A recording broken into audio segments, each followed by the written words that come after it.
Okay, let's kick off, guys. I was expecting more people, but nevertheless, we can make a nice family vibe, right? And we'll keep it roundtable and open-ended as much as possible. Thank you very much for coming and listening to myself and my colleague, Alec. We'll do our introductions next. I'll just quickly explain high level what this presentation is about and dive into a bit more detail in a few slides' time after we've done the introductions, because I need to set the stage a little bit.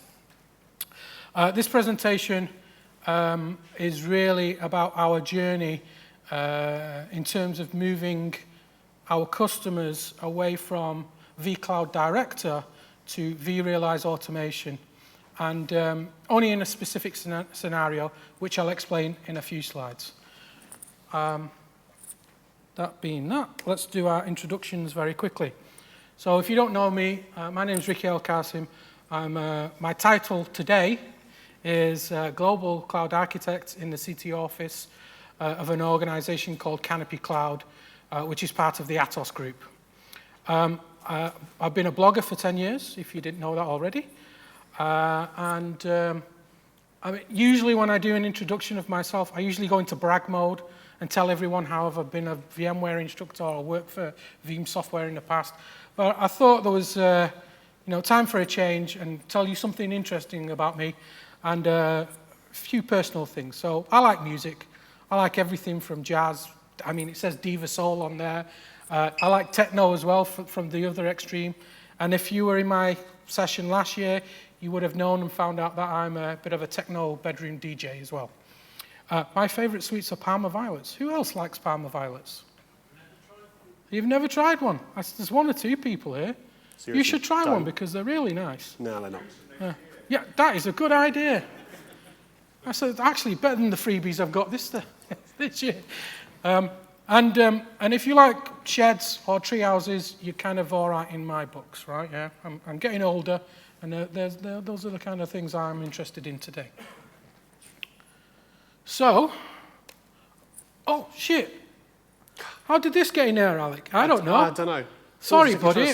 This was supposed to be like the slide introducing you. I didn't know. Yeah, well, while I'm here, I've been blogging for 10 years, and my blog was 10 years of age 2 weeks ago. So thank you for that, Alec. I'm sorry about that. You know what it must have been? I've got cats at home, and they kind of walk across the keyboard. And they hit. And it must have done a print screen. Happened to do Control Yeah, sorry, Control sorry. It won't happen again, Alec. Okay, I'm sorry, mate. Sure it won't. So over to you, Alec. Yeah, hi. You probably don't know me. I'm Alec Dunn. I'm the lead VMware engineer at Canopy Cloud. Work with Ricky and co. And I've been using VMware since about 2006 or ESX 3.5 back in the day when it was still ESX, not ESXi. He said I had to talk about my interests as well. So I'm a big collector of old arcade hardware. Got my own arcade machine, all the boards that go in it. Annoys the wife like you wouldn't believe, but I'm keeping it. I like it. I'm a home lab enthusiast. I'm always trying to get more bang from a buck and trying to play with as many new features as possible with VMware and anything else that goes around it. I love doing that sort of thing. And I'm one of these old school people that still hasn't made the transition to digital music. He wanted something super geeky, so I still think these CDs are the best format. You can't get a better quality. And they're more versatile. So there you go. Okay. Back to you, Ricky. Okay. Quick question. Can you hear us okay, everyone? Yeah. Okay, cool. All right, so look, you know what? Every time I do a presentation, I always try to get some freebies. I think it's nice for the community to get something back. And in fact, I've been doing this for 10 years, and I used to be a VMware instructor. And every time I did a VMware training course, I always tried to get some freebies for my students, and I still carried that on to this day, right? So if you were in my session last year, I had some giveaways, some licenses to give out, and for people who asked intelligent questions, right? Yeah. There's a chance to win a nice freebie. So this year, I decided to kind of make a game out of it. And the game is, no pressure, Alec, is if you can trip Alec up, right, yeah, with a question, and I have to answer it for him, then you get a prize, right, okay? So, but, in addition to that, for the guys who... Sonny. Hello, mate. I'll just give you one of these. Who else didn't get one of these? Cheers. Should we give one for Craig as well? Yeah. There you go. Did you get one? Yeah. There you go. All right, so let me explain the freebies. So The first one that everyone's got, and I've got hundreds of these, is it's a golden ticket for 10 virtual machines, DR'd forever, using a product called Unitrends. It's not backup, it's DR to the cloud. So I don't really know the product that well, but Unitrends have been kind enough to give out lots and lots of freebies. So everyone gets one of those. In fact, you can have 2 if you're that desperate, right? But I do have something else which is quite interesting. I know Dean over there won one of these last year, and he absolutely loves this product. It's a product called Remote Desktop Manager. Anyone else use it? Okay, do you like it? I've only just started. You've only just started. Well, I can tell you now, Dean loves it, right? Yeah. So Remote Desktop Manager is one of those tools that you should have in your tool belt. It's a, how should I describe it, Dean? It's a multi-client system for allowing you to set up RDP sessions, VPNs, and all sorts of stuff, SQL clients and all. It's that packed with features, you won't believe it, right? So if you ask a question to Alec and he can't answer it and I have to take it for him, you get one of these. And it's a free license and it's worth X amount of money. And I would point out this wasn't in the slide deck that he sent me. So yeah, thanks for that. What I did was I added a few slides just to trip Alec up because I'm mean. Okay, so getting back to business, a bit more serious. I just want to set the stage a little bit before we talk about our journey in terms of moving away from vCD to VRA. I'll ask a few questions in a second, but again, just set the stage. Who was in my session last year? Hands up. Okay, 1 or 2 people. So last year, I presented our private cloud solution, and I talked about how we developed this true private cloud as a service and the challenges that we had internally in terms of getting people's mindset to thinking more cloud-like for private cloud, and some of the tooling and some of the features that we added in terms of automation, right? And I went through the whole thing end to end. And actually, that session was videoed, and I watched that video about 2 weeks ago on YouTube, and I realized something, that one of the last questions that came from the audience was, hey, Ricky, how are you going to displace vCloud Director from your private cloud solution? And a year ago, I didn't have an answer, right? And I'm coming back today, and now I've got an answer. Now, let me explain that question a little bit further. I'll ask the question again. Who uses vCloud Director? Who uses it for private cloud? Well, were you aware that VMware decided that they're going to pull? You are, good, right? Anyone not aware that VMware is removing vCloud Director as a perpetual license for use with private clouds? Oh. So, I've been aware of that for 2 years, but the reality of that actually happening only was made real March this year at some point when vSphere 6 was GA'd. What that meant for our organization is that we had to start thinking about how we're going to remove vCloud Director from our private clouds that our customers buy, and how we're going to replace the functionality that our customers love today from vCloud Director. Now, I'll try my damned hardest not to make this a sales pitch because I'm not trying to sell you anything. You'll see it's more of a concept ideas pitch. Some tips and tricks or some advice about if you're thinking or have to do the same kind of thing, what to think about, what to look out for, and what we've done internally ourselves. So, set the stage a little bit. My organization, a few years back, built this solution called Enterprise Private Cloud. It was really based on vCD, vCloud Director. We used vCloud Director for the segmentation aspect of the private cloud. In reality, the way we use vCloud Director is to provide our clients with a sandbox so they can do whatever they want inside that sandbox, and I'll talk about that in a little bit more detail in a second. We have been and always used vCAC, or vRealize Automation, as it's now known, as really the front end to our private cloud. So our consumers of the private cloud come to vRealize Automation, but it was more as a catalog than anything else, yeah? We had no intentions of using vRealize Automation as the primary cloud function within our private clouds. Any questions so far?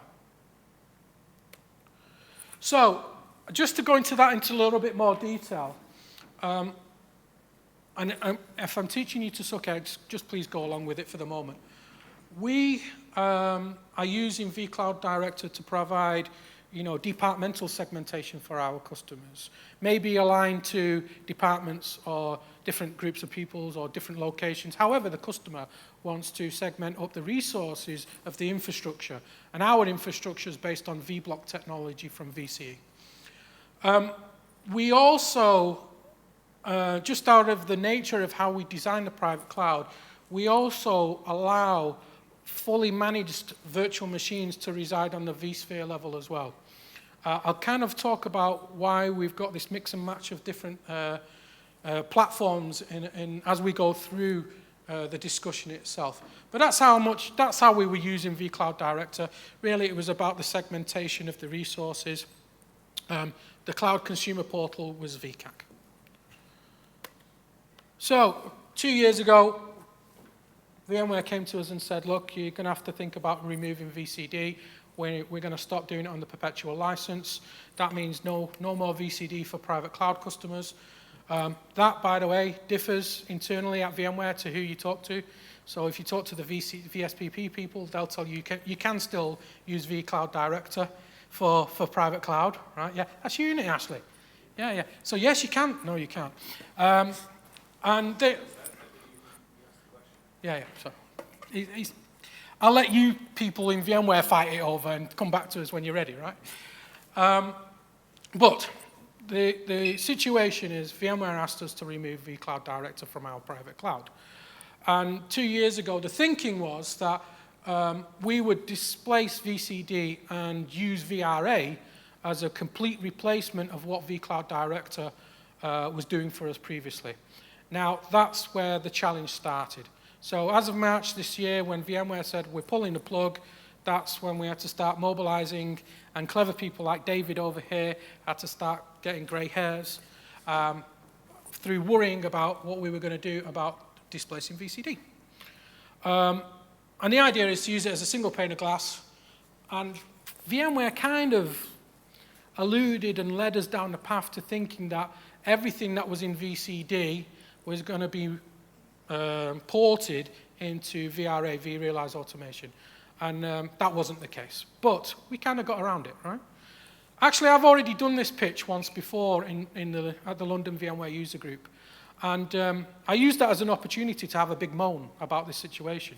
But afterwards, I realized that actually we could be quite constructive about what we've learned from our journey, and that's what I'm going to do today. Any questions?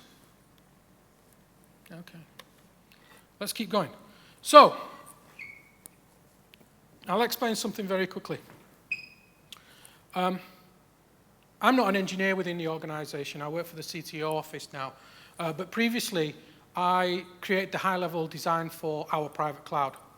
The engineers are the clever guys who sit in this audience now, and Alec's one of those guys as well.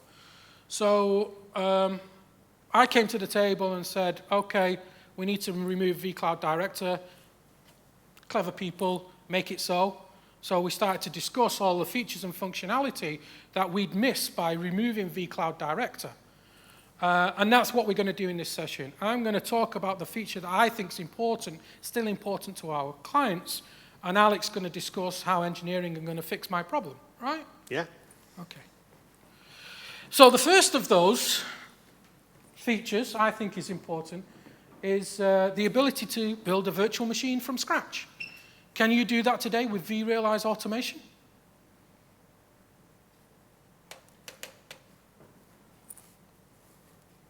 Anyone? Let me ask another question. Who's actually touched vRealize Automation Center? All right, so the people who've touched it, I'll ask you the question. Can I build a virtual machine from scratch? What? Rick, go on.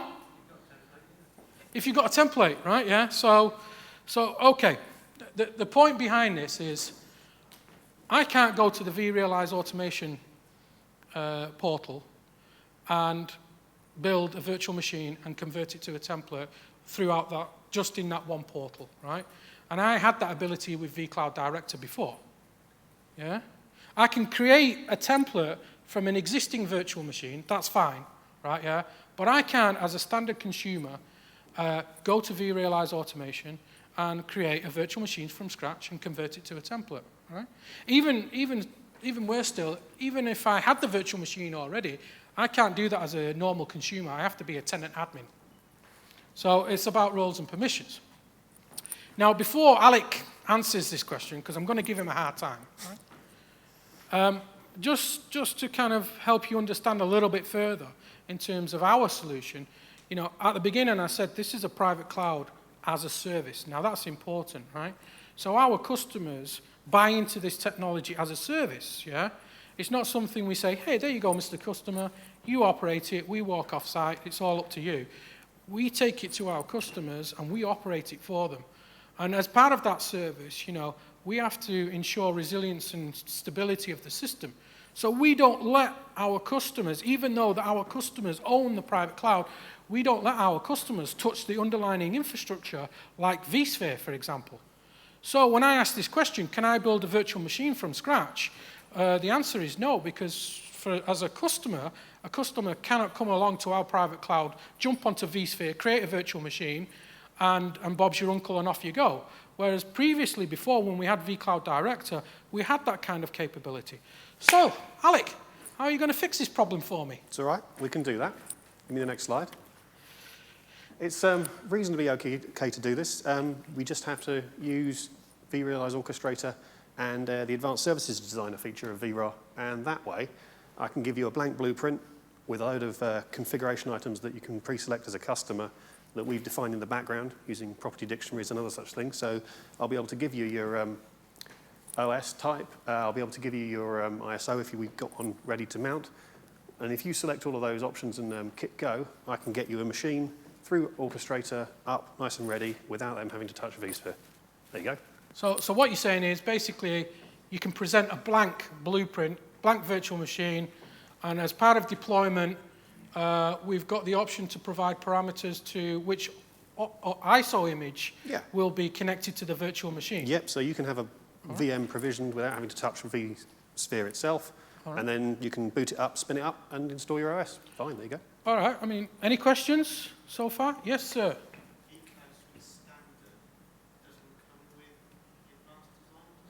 Oh, good point. Okay, so yeah, I sometimes have to remember that I don't want to iterate everything I said last year.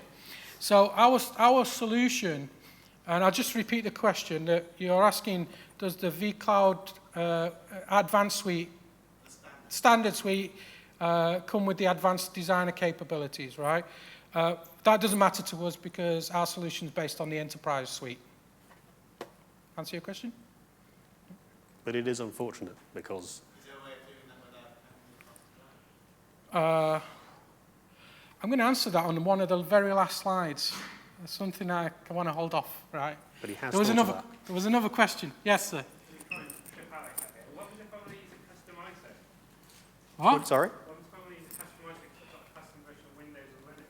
Yeah, so, yeah, Alec. Yeah. How do you use a custom ISO?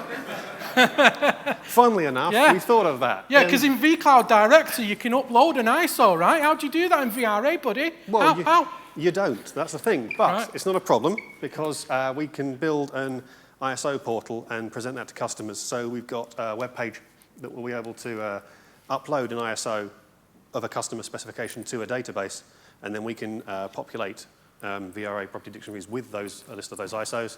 And bing bang, you then get a list of ISOs that you can upload. Well, no, you can upload anything you want, and it populates a list of ISOs that will then hook into that initial drop-down in VRA. So you can select whatever ISO you want. It doesn't have to be our one. So to summarize, we had to build our own IP.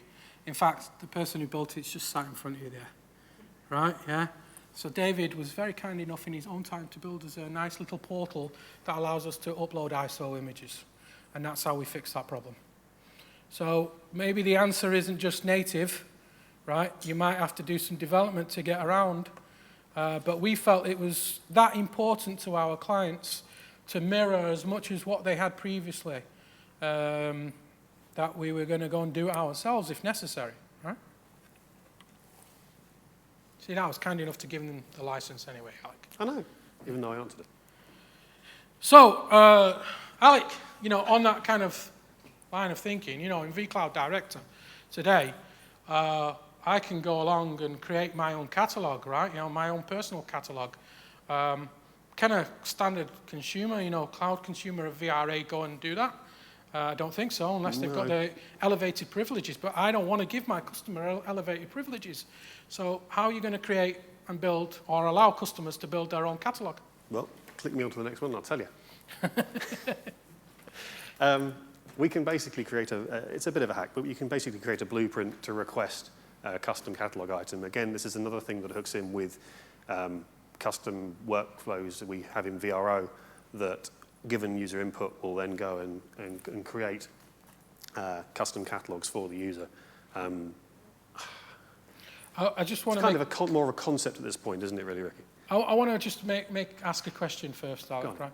Has anyone in the audience done anything kind of aggressively with the vRealize automation APIs? Yes? Have you done this, Michael? Yeah. And how do you do it? What's your method?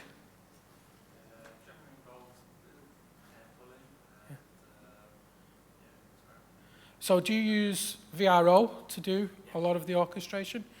All right, so I'm kind of going down a path of moaning again, right? But in my opinion, the vRealize automation product is very powerful, but its API is a piece of shit.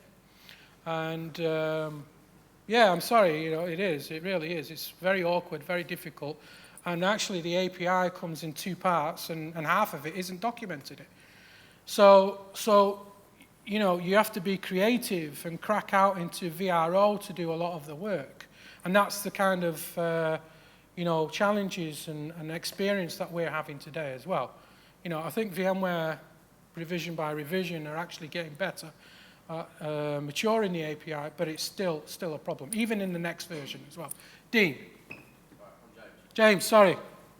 Can you do security on the catalogs or in a sort of multi-tenancy way so that ISOs and things that I would upload are separate plugins? Should we get Dave to answer that one? I was going to say, Dave's the one that did that, so... Dave! The answer is yes, but... All right. Is it when we talk about multi-tenancy, should I wait there? Yeah, okay. Yeah. Come back to you, James, sorry. Actually, we should give him a ticket for that, because that was a bit of a bum answer, that, wasn't it? I'll come back to you. Michael, here. You go, mate. There you go, James.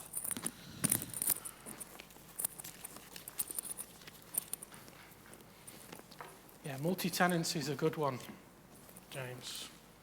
We'll talk about that in a second. Actually, we'll talk about it now. So, look, one of the other things that we can do in vCloud Director is segment up, and I mentioned this before, we can segment up the infrastructure, the resources, and have those aligned to departments, groups of people, locations, however you want to segment up and align those resources. And the construct in vCloud Director is known as an organization. And we want that same capability, Alec, right, yeah, through VRA. Yep. Right, so what can you do for me? Okay, well, we can do a reasonable amount on this one. We can do multi-tenancy and sort of create a separate entity for an individual user.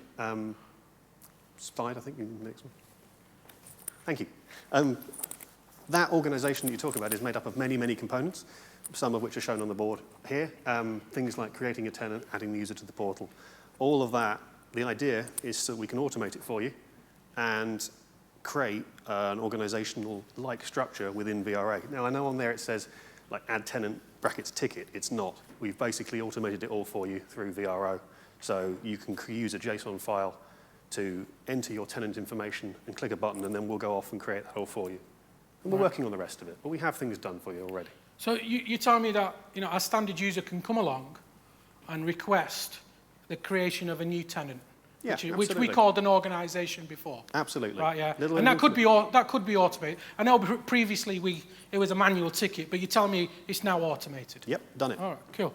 So do you want to talk through, I mean, this picture's straight out of a VMware document, but it could help you map the different constructs between vCloud Director and VRA. I mean, it's the same, really. It's just different terminology. Yeah, it's VMware's definition of multi-tenancy within VRAR as a whole.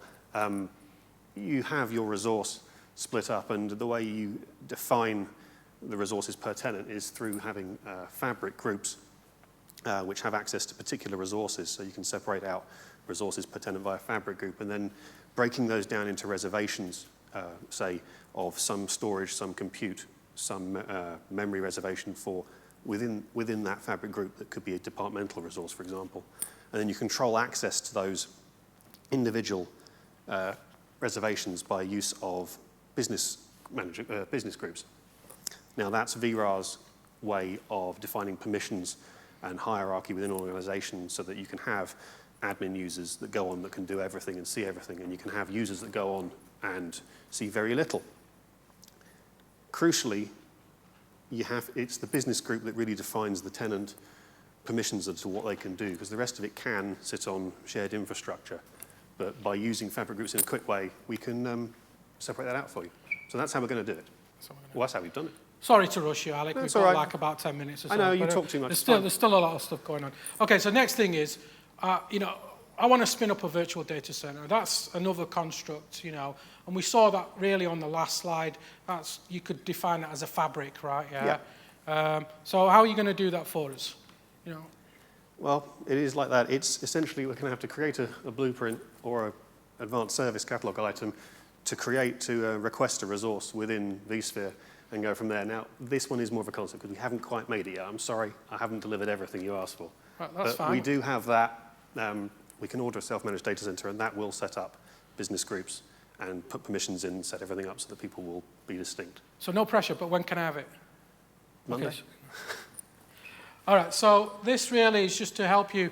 And if you've not looked at this, every time I look at vRealize automation, and we've got these different constructs within vRealize automation, like reservations and resource pools and fabric groups and business groups and all those things, my mind just gets blown in terms of the dependencies between all those things. But eventually, after I look at it for about 5 minutes, everything comes into place and it all kind of makes sense. And every time I forget about how the dependencies work, I then have to go and review it again, and I forget, and I think, why the hell have VMware have done all of this? And then it all kind of makes sense again, right? Yeah. So, we've got blueprints that are associated to resource pools associated to reservations, blah, blah, blah, blah, blah, blah, right? But in terms of what you're suggesting, you're saying what we'll do is we'll create a resource pool at the vSphere level, we'll automate that, and that's the link, that's the segmentation. Crucially, it's the reservation policy. All right, what about spinning up dynamic networks? Because I could do that before with VCNS. One word, NSX. NSX. It's as simple as that, isn't it? It's as simple as that. NSX, out-of-the-box integration with VRA. Yep. Right, yeah? We don't have to do anything tricky. It's all there for us. It's all there. Right? We can actually basically mirror everything that we had before with VCNS using NSX. Yep, and we get some nice new features as well. All right, okay, so this one's a good one because this, a customer came to me and said, yeah, you know what, I want active-active stretched clusters. How are you going to do that then, Alex? This is where I wish I didn't work for him, because you couldn't do that beforehand, and you knew that. All right, yeah, so that's a bit of a trick question. So now, look, I had a moan vBefore and said, hey, vRealize is a bit of a pain in the backside, but actually it's very powerful at the same time, right? And this is, I'm going to start to talk about a few things that vCloud Director you'd never be able to do before, right? And here's a real-life scenario of a feature or, a requirement from a customer that we made happen using vRealize automation. So a customer said to us, we want the ability to have stretched clusters, active-active stretched clusters between data centers. I want a virtual machine to be deployed on a stretched cluster. When I deploy that virtual machine, I want to dictate which data center that virtual machine goes to, right? In the event of a disaster, I want the technology underneath to HA that virtual machine to the other data center. I also want to be able to do things like have affinity with other virtual machines. Can you do any of that with vCloud Director? No? No, you can't do any of that. Do you know why? Because you can't customize vCloud Director. It's as simple as that. So you want any additional customization or features like that, you can't do it. But you can with VRA, right? Yeah. So it's not all bad news. So I just wanted to go into this idea just so you understand the power of VRA and that some of the things you can do with it into a little bit more detail. This is how we got around that particular idea. Here's a stretch cluster, stretched across 2 data centers. We're using some form of synchronized storage. In our case, it's vPlex from EMC, but it could be anything, right? I'm agnostic. And the idea is, well, customer wants to come along, come to a cloud portal, specify that they want to provision a virtual machine. That virtual machine goes onto a specific data center. It could be 1 or 2 in this case. It's their choice at the end of the day. And that virtual machine should stay in that data center until there's a failure, right? Yeah. If you did that with vCloud Director, you can have stretched clusters with vCloud Director. Well, what's the risk? Well, the risk is that virtual machine could float between data centers if DRS kicks in. So you could get this kind of thing. And this is exactly what happened to us. And how we fixed that problem, I'm rushing a bit, guys, because we've only got a few minutes. How we fixed that problem was through automation, right? We came up with this idea of creating DRS groups at each site. That's how we'd create the affinity of the virtual machine to the data center.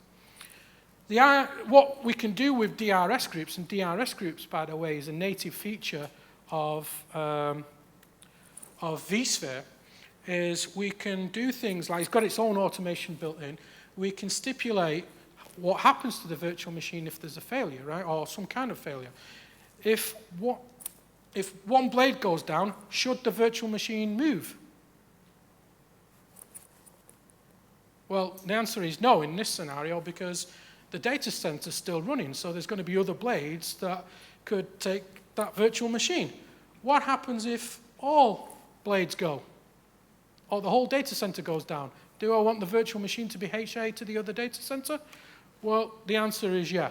Now, with VRA, yeah, because you can customize VRA and you can add on these advanced service workflows using vRealize Orchestrator, you can manage all of that by creating the automation workflows and presenting prompts for when the virtual machine is deployed. In our case, the customer wants to stipulate which data center it goes to. What happens then is a workflow behind the scene does the automation. Any questions? I'm rattling through it pretty quick. No? Yes, sir.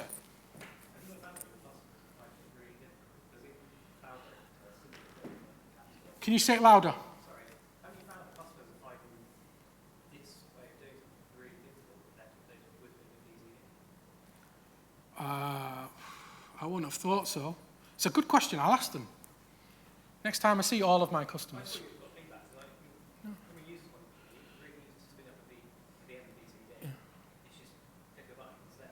I tell you why there isn't any resistance, right, from our customers. And it goes back to last year's session. Because we use both at the same time.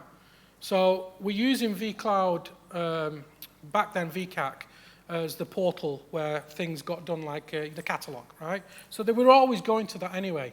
But when they wanted to break out into a sandbox, that's when they moved to vCloud Director. So they had both anyway. Does that make sense? Yeah. So now they'll just not have vCloud Director, but the same capability within the interface, because we can customize VRA. Any other questions? Now, this is probably the biggest bone of contention for us right now, right, David? It's a big pain. It's a big pain, yeah. What about customers that are already using vCloud Director, right? How do you migrate those virtual machines that exist on vCloud Director today to a platform that doesn't have vCloud Director and is mainly based on VRA? And for us, well, I mean, here's some ideas, right? You can do things like V2Vs. Yeah? It's not as straightforward as click here and click there and move over here and do this and do that. There are technologies from VMware, tools from VMware like vCloud Connector, but you have to be mindful that there may be downtime involved if you're moving virtual machines from one platform to another platform. We just found the whole thing very tricky, in terms of our approach. I think, however, whatever method you use is going to be manual. There's no quick fix to migrating virtual machines from vCloud Director into an environment that doesn't have vCloud Director. The big issue is a virtual machine or a vApp within vCloud Director is packaged up with a lot of metadata that has to be stripped away.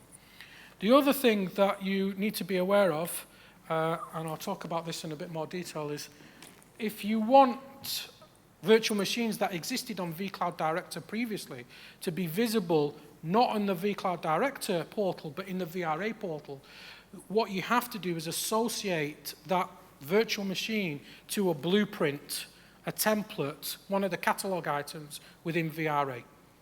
And again, there's no quick, easy fix. What I do know is, and maybe I shouldn't be telling you this, but I'm not giving away too much information, is VMware PSO have been developing a tool to actually help you do the migration of the virtual machines out of vCloud Director. And when I say migration, I'm not talking about the shifting of the virtual machines data. I'm talking about the deregistration of virtual machines, stripping out the metadata, and re-registering those virtual machines under VRA. Okay? And that's what this slide's about. One other thing, I'll just go back one. I haven't tried this yet, or I don't think any of our engineers have tried this yet. I don't think we're at that stage. But according to the NSX documentation, there's a straight upgrade path from vCNS 5.5 to NSX.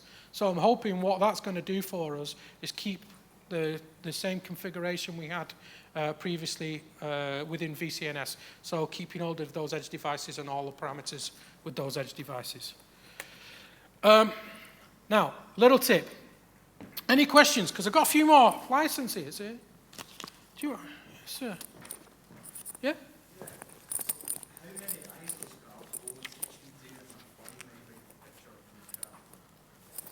How many? How many ISO files can upload that contain a 5 megabyte picture of my cat? David. He's asked you a complete obscure question just so you can't answer it, so you could have one of these. There you go. The answer is, though, if it's an ISO, you can upload as many as you want based on our parameters that we've given you for storage. There is a file store limit, though. But if you want to upload pictures if you can, that's fine, no problem. All right, so this is a nice little gotcha. And who's thinking about vRealize automation? Okay. Look, we were early adopters of this technology, and I think we made a mistake. And a different department within the organization did something different than us because they started a bit later. And I think their approach was better, but let me explain. Any questions? I thought I had something. Within vRealize automation, there are kind of really two different entry points to the automation itself. There is what we call straight-up infrastructure as a service blueprints that are built natively into vRealize automation. And though, you can't do much more than deploy an operating system and maybe some, basic configuration of the operating system. Anything more complicated than that, like day 2 configurations and so on, well, you back that up by running a VRO, advanced services workflow, which can be associated to a VRA blueprint template. And what we found with that approach is just because of lack of functionality within VRA, it's very difficult to copy blueprints. In fact, you couldn't copy blueprints. If you wanted to copy a blueprint between tenants or different customers, you had to basically recreate that blueprint again from scratch. And I'm talking about the infrastructure as a service blueprints, not the VRO workflows. One of our, like this other organization department, caught onto an idea, which was actually, let's not make the main entry points to deploying virtual machines, the VRA workflows themselves, the VRA infrastructure blueprints, but use VRO as the main entry point catalog item to deploy virtual machines. And the thinking behind that is, well, with VRO, you can copy workflows, and you can copy them between tenants or customers. So what those guys did was, and in hindsight, I wish we'd done the same, is they hide a infrastructure as a service blueprint.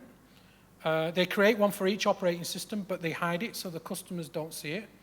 So there's only ever one infrastructure as a service workflow blueprint for each operating system. And they control the variety of blueprints and catalog items with VRO, Advanced Services Designer workflows. And those advanced services can actually call these hidden blueprints to actually deploy the operating systems. Now, that might be a bit too much to take in, right? Yeah. But if you want to talk to me offline about that, how that actually works, come and see me. Yes, Michael? I was just going to say, I was going to take a slight issue with that second bullet. You can duplicate blueprints. Yeah. Blueprints. How's? Not easy. Okay, so you could probably break out into the API and pull it that way, or cloud client, right? Yeah. But when I say that, I'm talking about native functionality within the interface. But doesn't matter, does it? You know why? What does the last bullet point say? The problem's gone away, right? Am I allowed to talk about VRA7 yet? Yeah? Can I talk about it? Yeah, I think it's probably be. I mean, it's going to get released next month anyway, so I think we're there. So anyway, then in the new version, VRA7, VMware have actually fixed that problem because you can actually export blueprints. And in fact, the whole concept of blueprints is an advanced service designers and workflows. It's kind of one thing now. So you can do things like create chains of blueprints, and it's all in the interface. And you can export those blueprints into a standard format called YAML. VMware don't support yet the industry standard that everyone else supports, which is called Tosca, but that's coming, I believe. Yes, sir? Do you not find that the more of this customization you add, the more problematic your upgrades become? Sorry, can you say the last bit? Do you not find that the more customization like this you add, the more problematic your upgrades become? I don't have that problem. Dave might over here. But the answer is yes. The more we do of this, the more problematic upgrades become, but we have to be very careful and design it right so that we know what we think we're going to do in the future is compatible with what we do now. And no, we haven't always got that right.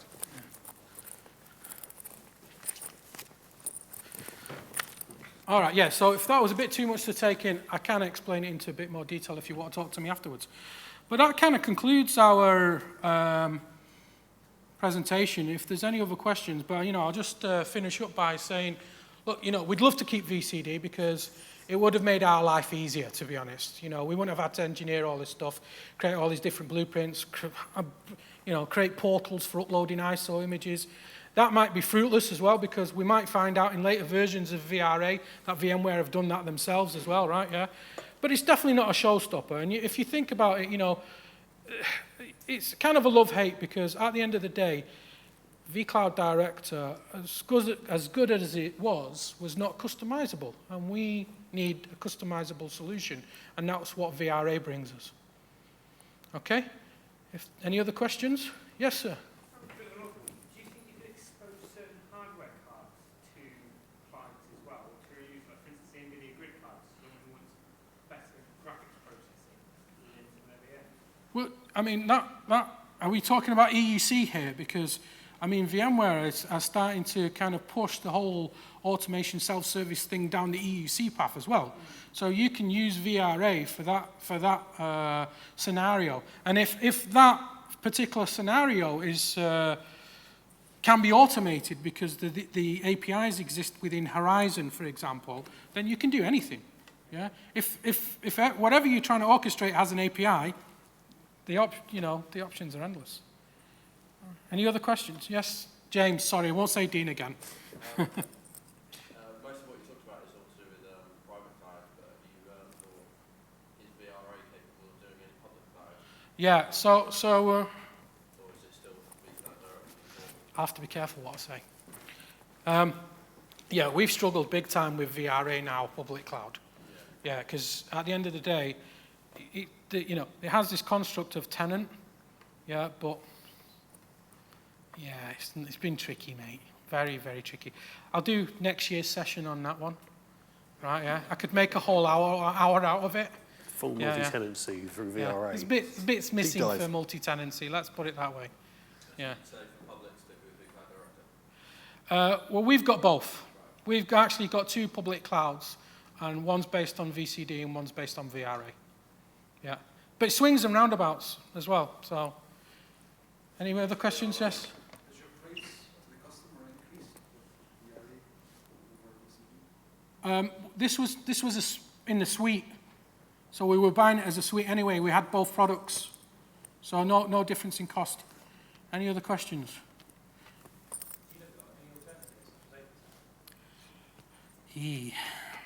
All right.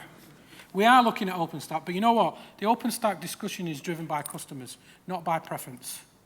Yeah, for sure. I don't, well, never say never, but I don't think in the near future that we'll be going all in OpenStack. I saw another hand. No? Any other questions? See if there's any more slides. Oh shit, how did this get in there again? Oh, I'm Your really cat. sorry, Alec. That's all right. It's your Did cat's I mention that my blog was 10 years of age? No. Well, that being said, look, guys, is there any other questions? Thank you so much for your time. If you need to get hold of me or Alec, you can find us on the internet somewhere. That's my blog, that's Alex's blog, that's our Twitter handles. Any last questions, guys? I think that was perfect timing. I'm on 59 minutes. Were there any freebies? There was lots of freebies, and I've still got some left, actually. Okay, first hands up.